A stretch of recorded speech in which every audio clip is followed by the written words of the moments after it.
Today, clinical records are no longer just written, they are visual. Medical photography has become a critical part of how we communicate expertise, build trust, and grow our practice. This masterclass is about transforming clinical work through strategic imagery, because your best work deserves to be seen. But an important question remains. Are your photographs truly doing your work justice? Grainy, inconsistent, or poorly lit images don't just fail to impress. They quietly erode patient trust and undermine clinical excellence. That's why visual accuracy, consistency, and intention matter more than ever. Now, let's take a closer look at the details. Hey there, and welcome. Today, we're going to break down something you've seen 1,000 times, but probably never really looked at. It's an image that's so common it's practically invisible, but believe me, it's packed with science, psychology, and a whole lot of ethical weight. Yep, the classic before and after. Doesn't matter if it's for a new smile, a cosmetic procedure, or a fitness journey. This right here is the gold standard for showing results. It promises a total transformation in just one powerful glance. But is it really just a picture, or is there something more going on?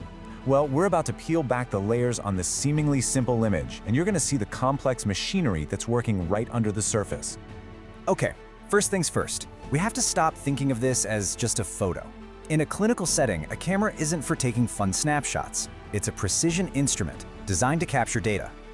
You know, as Dr. Joe Niamtu, a cosmetic facial surgeon, puts it, photography is absolutely critical. It's the legal record, it's a tool for doctors to assess their own work, and it's how they communicate results. So if the picture itself is that important, then getting it right is, well, it's everything. This isn't about making a pretty picture. It's about making a truthful one. The key principle that makes all of this work is something called standardization, and this is what separates a piece of valuable medical data from just a casual selfie. The whole goal is to get rid of every single variable you can think of, so the only thing that's different between the before and the after is the result of the procedure, period. So, how's it done? Well, you start with a totally non-reflective background in a single color to avoid any distracting glare. The lighting has to be perfectly even and exactly the same in every shot. But it's also about things you don't even see, like keeping the camera at the exact same distance to avoid lens distortion. You know, that big nose effect you get in selfies. And making sure the patient's pose is replicated down to the millimeter every single time. And this right here is where you see just how easy it is to cheat, whether it's on purpose or not. A classic trick is to use a flash only in the after photo because it washes out fine lines. Or maybe have the patient tilt their chin up just a little bit to tighten the neck. Or the obvious one, just add makeup. An honest photo, a standardized photo, controls for all of that, so you're really looking at an apples-to-apples comparison. And here's what that looks like in the real world. See, this isn't just a camera in an empty room. It's a dedicated photo station. You've got the fixed camera on the tripod, the neutral background, and what you often can't see are markings on the floor telling the patient exactly where to stand and the photographer exactly where to put the tripod. This whole setup guarantees every photo is repeatable, turning a simple image into reliable, scientific data. But once you nail the science, the photo stops being just data. It evolves. It becomes something way more powerful, a tool for building psychological trust. Think about it. When you or I are scrolling through a clinic's website, our brains are doing this incredibly fast audit. We're not just looking at the results, we're subconsciously judging the doctor's attention to detail, their cleanliness, their professionalism.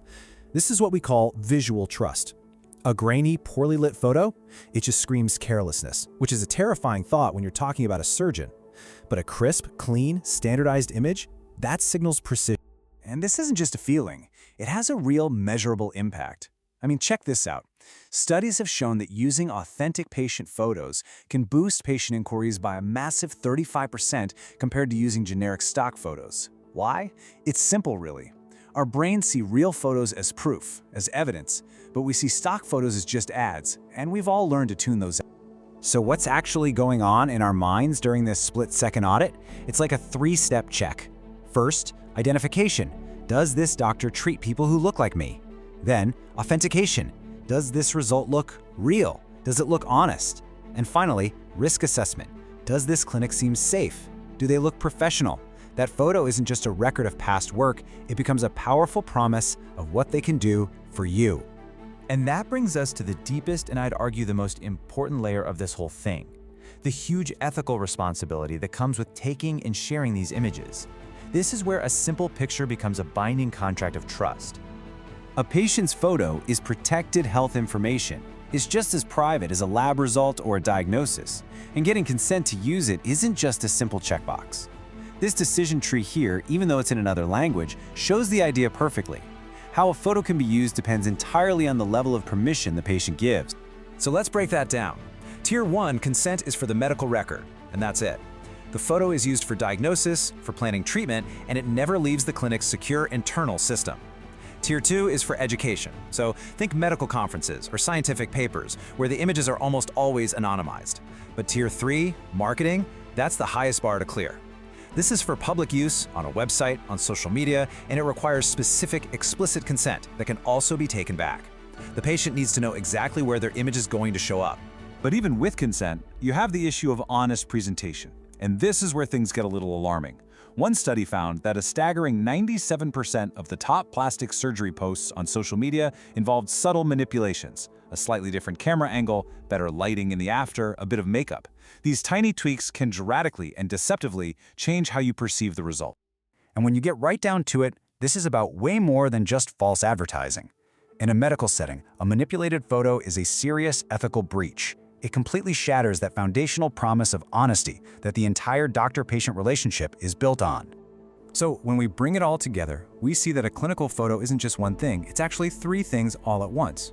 It's a scientific instrument, it's a psychological mirror, and it's an ethical contract. This pyramid of value really shows how these layers build on each other. The foundation, the base of everything, is clinical documentation, just an accurate medical record. On top of that, you get medical legal protection.